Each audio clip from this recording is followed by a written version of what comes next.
देश के प्रधानमंत्री नरेंद्र मोदी, उत्तर प्रदेश के मुख्यमंत्री योगी आदित्यनाथ, भाजपा की यही दो बड़ी ताकतें विश्व पटल पर एक भारत श्रेष्ठ भारत की नींव रख चुकी है। यूपी में योगी बाबा का कमाल और भारत में मोदी का धमाल चहुं दिशाओं में नजर आ रहा है। आज अगर पीएम मोदी दुनिया के सबसे चहेते ग्लोबल लीडर बन चुके हैं, तो वहीं उन्हीं के नक्शे कदमों पर चल रहे योगी बाबा का यूपी मॉडल डिमांड में है। बीते 9 सालों में पीएम मोदी की कूटनीति, धर्म नीति, राष्ट्र नीति और मंदिर नीति ने भारत को विश्व का बॉस बना दिया है। और ऐसे में अब योगी बाबा से उम्मीद लगाई देश की जनता देश को विश्व गुरु बनता देखना चाहती है। मोदी के राज में हिंदुस्तानियों ने हिंदुस्तान को विश्व पटल पर एक ताकतवर मुल्क के तौर पर उभरता हुआ देखा है, लेकिन क्या इसी ताकत को आगे बढ़ाने का कार्य भगवाधारी बाबा कर पाएंगे? आज का सबसे बड़ा सवाल, योगी बाबा के शासन में भारत की तस्वीर कैसी होगी? इसको लेकर धर्म ज्ञान पर देखिए विश्व विख्यात सुदर्शन चक्र ज्योतिषाचार्य श्री सनबेता अशोका जी की धाकड़ भविष्यवाणी।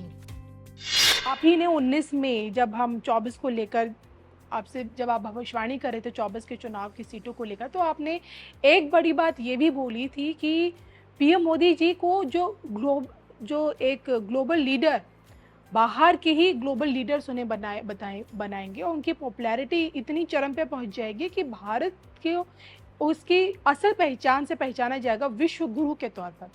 और तस्वीरें हमारे सामने हैं, चाहे अब ऑस्ट्रेलिया ले लीजिए, अमेरिका ले लीजिए, न्यू गिनी ले लीजिए।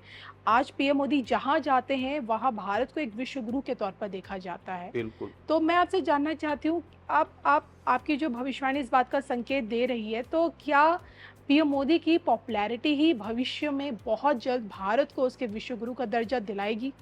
डेफिनेटली। देखिए, किसी भी देश को जो है उसकी लीडरशिप जो है जी सम्मान दिलाती है। जी। आज देखिएगा, मोदी जी जिस भी कंट्री में जाते हैं वहाँ के इंडियंस सीना चौड़ा करके जो है गर्वान्वित महसूस करते हैं जी। क्योंकि उनके लीडर जो हैं उनको उस कंट्री में मान सम्मान इतना मिल रहा है कि उनको इस चीज़ का गर्व होता है कि हम जो है, हमारे जो नेता हैं देश के, वो आदरणीय मोदी जी हैं। वो जिस भी कंट्री में जाते हैं वहाँ पे वहाँ के इंडियंस या वहाँ के एनआरआई खुले दिल से उनका स्वागत करते हैं। वो जिस ये भी पहले भी होता था, ऐसा नहीं था पहले नहीं होता था, लेकिन जिस स्पीड से इन्होंने कंट्रीज विजिट की और जो इनके प्रोएक्टिव डिसीजन थे, चाहे वो कोरोना से रिलेटेड थे या आर्म्स का डेवलपमेंट था या फिर इन्होंने जो भी एक्शंस लिए, वो इतने सटीक थे कि विश्व को मानना पड़ा कि he is the real leader. और मोदी जी आज की डेट में विश्व के अग्रणीय टॉप 3 लीडर्स में उनका नाम आता है। बिल्कुल। और टॉप 2 में आप मानिएगा उनको, अगर उनकी पॉपुलैरिटी देखते हैं तो वर्ल्ड में ही इज नंबर 1। अगर आपके देश का नेता जो है वर्ल्ड में नंबर 1 है, तो डेफिनेटली जो है विश्व की सारी कंट्रीज आपको विश्व गुरु मानेंगे। आज मोदी जी से सलाह मशवरा करके कई चीजें जो हैं की जाती हैं। That is very big thing. बिल्कुल। और लोग आपसे ये जानना चाहते हैं कि पीएम मोदी जी जिस भी देश में जाते हैं वहाँ उस देश के चहेते हो जाते हैं। इसके पीछे के क्या कुछ कुंडली में ऐसा क्या है उनकी? देखिए, आदमी किसी का चहेता कब होता है? जिससे आप अप्रोच कर रहे हैं, जिसके साथ आप बात कर रहे हैं, आपकी इंटेग्रिटी डाउटफुल नहीं है, आपके हृदय में किसी तरीके का कोई छल कपट नहीं है, आप छल कपट के साथ बात नहीं कर रहे हैं, आपकी इंटेग्रिटी डाउटफुल नहीं है। मैं सबसे बड़ा उदाहरण देता हूँ। पाकिस्तान हमारा पड़ोसी है। पाकिस्तान भारत को अपना दुश्मन मानता है, लेकिन मोदी जी ने आते ही शपथ ग्रहण में आपके नवाज शरीफ जी को बुलाया जी। और उसके बाद उनको ये बताया कि भैया देखो, आपके देश में जो गरीबी है आप उससे लड़ो और मैं आपके साथ हूं। आप उग्रवाद को बढ़ावा मत दें, आप हमें उग्रवादियों को इन्फिल्ट्रेट करवा के हमको डिस्टर्ब ना करें। हम आपकी हर जगह पर सहायता करने को तैयार हैं। जी। अब ये कौन बंदा बोल सकता है? सामने वाला तो चाकू लेके खड़ा है, लेकिन वो कह रहे हैं नहीं, आपका स्वागत है, आप चाकू को रखिएगा, हमसे गले मिलिएगा। सिर्फ पाकिस्तान को छोड़कर विश्व के किसी भी देश में अगर हमारे प्रधानमंत्री गए हैं तो वो हर एक से गले मिले। उन्हें राष्ट्र सम्मान दिया गले जा रहा है। गले आदमी वही मिलता है जिसका अंदर से दिल साफ होता है। जी। मेलाफाइड इंटेंशन अगर रख के आप किसी के सामने जाते हैं या आपकी इंटेग्रिटी डाउटफुल है तो आपको वो सम्मान नहीं मिलता। इसलिए मोदी जी को विश्व में, चाहे वो मुस्लिम कंट्रीज में गए हैं, उनको जो है गले लगाया गया। जी। और सबसे बड़ी चीज है, उनको सम्मान सर्वोच्च दिया गया, सम्मान से, बिल्कुल। सर्वोच्च सम्मान से उनको सम्मानित किया। इसका सिर्फ एक ही कारण है, his integrity and clear Hartness. ये अगर आपके पास है तो आपको हर एक जगह पे सम्मान मिलेगा। और एक राष्ट्राध्यक्ष होते हुए, देश के प्रधानमंत्री होते हुए, जी। अगर देखिए, आपको डिप्लोमेसी तो हर जगह पे काम करती है, लेकिन डिप्लोमेटिक रिलेशन के साथ अगर आप दिल से दिल का रिलेशन भी बना लेते हैं, जो सिर्फ हमारे मोदी जी ने बनाया, तो डेफिनेटली एवरीवेयर आपको जो है लोग चाहेंगे आपको मान सम्मान दें। अगर आप देखते हैं मोदी जी के टेन्योर को, अगर आप उससे पहले लेते हैं, मोदी जी के टेन्योर को जो 9 साल को आप हटा दीजिएगा तो 76 में से 9 साल और निकाल दीजिएगा तो 67 इयर्स में किसी ने देश की धरोहर के ऊपर कोई भी फोकस नहीं किया। ये मोदी जी थे जिन्होंने आपका जो है अयोध्या के समस्या का समाधान निकाला और एमिकेबली निकाला। एक बूंद खून की नहीं बही। कोर्ट के थ्रू जो भी डिसीजन आया और उन्होंने जो है अयोध्या की जो उसे क्या बोलते हैं शिलान्यास किया जी। उसके बाद अब जो है 24 जनवरी को जो है उद्घाटन होगा। बिल्कुल। तो ये छोटी बात नहीं है। फिर केदारनाथ गए तो केदारनाथ के लिए देखिएगा 4 लेन का वो कर दिया। अब अमरनाथ के लिए भी जो है गडकरी जी ने बोल दिया कि टनल्स बनेंगी और जो है ये जो आपका जम्मू से अमरनाथ जी का जो डिस्टेंस है वो आपका 60% रह जाएगा जी।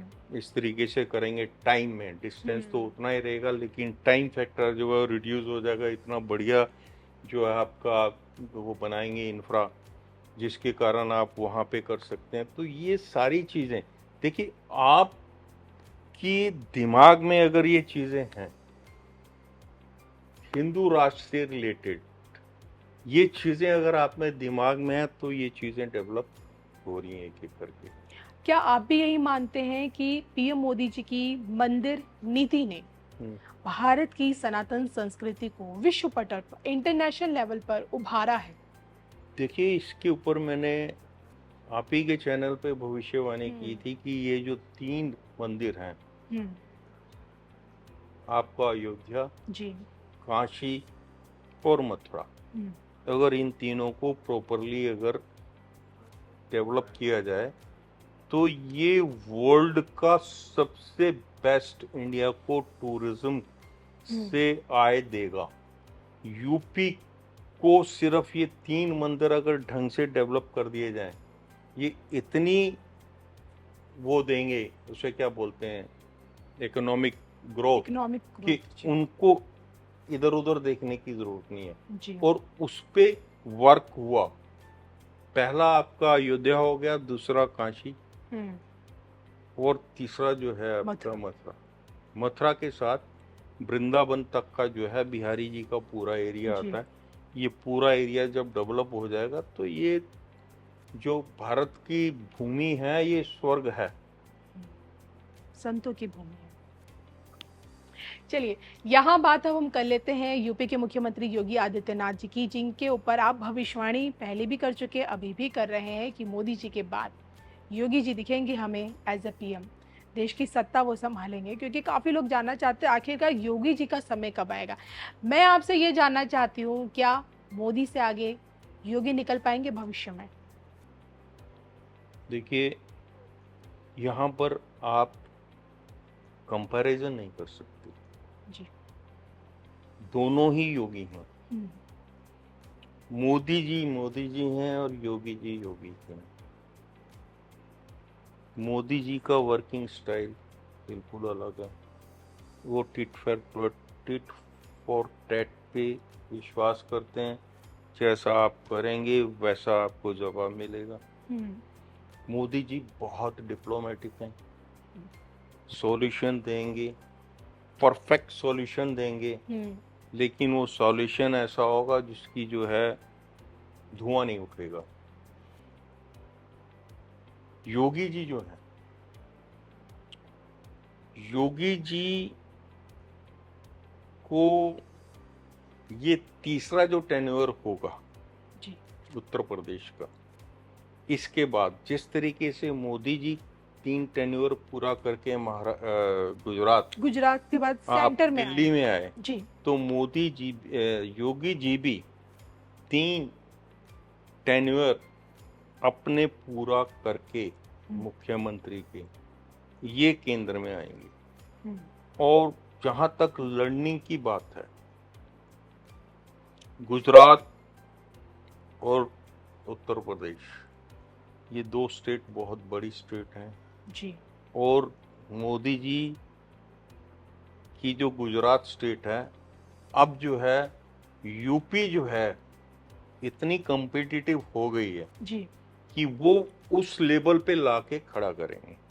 चाहे डिसिप्लिन है, हम्म, चाहे जो पहले जैसे दंगे फसाद होते थे, असामाजिक तत्वों को उन्होंने ढूंढ के खत्म किया है। किनारे किया। जी। तो ये एक बहुत बड़ी बात है। हम्म, अगर देखा जाए हम्म, तो Yogi ji is the most competent for PM post in 2030।